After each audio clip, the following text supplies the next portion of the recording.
गोबर, गोमूत्र, बेसन, गुड़ से खुद बनाते हैं जीवामृत खाद। राजस्थान जोधपुर के भसर कुटारी गांव के एक किसान रतनलाल डागा ने जैविक खेती ऑर्गेनिक फार्मिंग कर अपनी किस्मत बदली।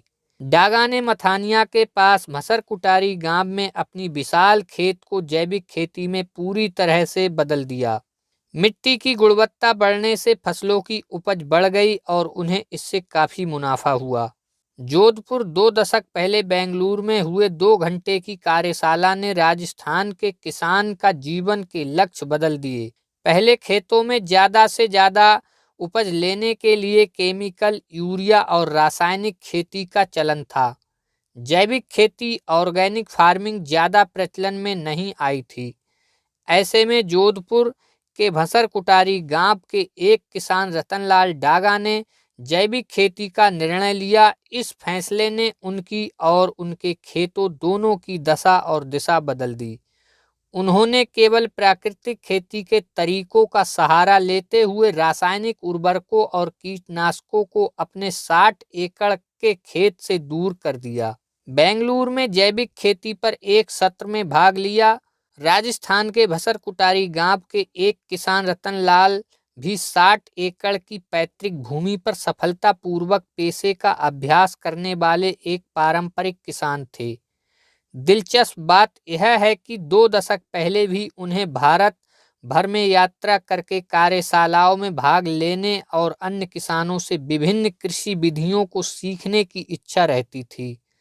साल 2000 में ऐसे ही एक अवसर पर उन्होंने कृषि विश्वविद्यालय में बेंगलुरु जैविक खेती पर एक सत्र में भाग लिया। उन्हें क्या पता था कि ये 2 घंटे उसकी खेती की दिशा हमेशा के लिए बदल देंगे। इस कार्यशाला में कुलपति ने खेती में रासायनिक उर्वरकों और कीटनाशकों के दुष्प्रभावों और नकारात्मक प्रभावों के बारे में बताया। तब जैविक खेती एक कम ज्ञात अवधारणा थी।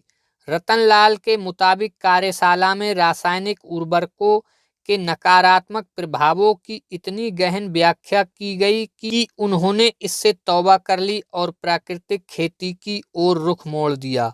और उन्होंने कहा कि जोधपुर आकर उन्होंने देखा कि पिछले कुछ वर्षों में रासायनिक उर्वरकों का उपयोग बढ़ने से मिट्टी की गुणवत्ता और इसकी उर्वरकता बिगड़ती जा रही है।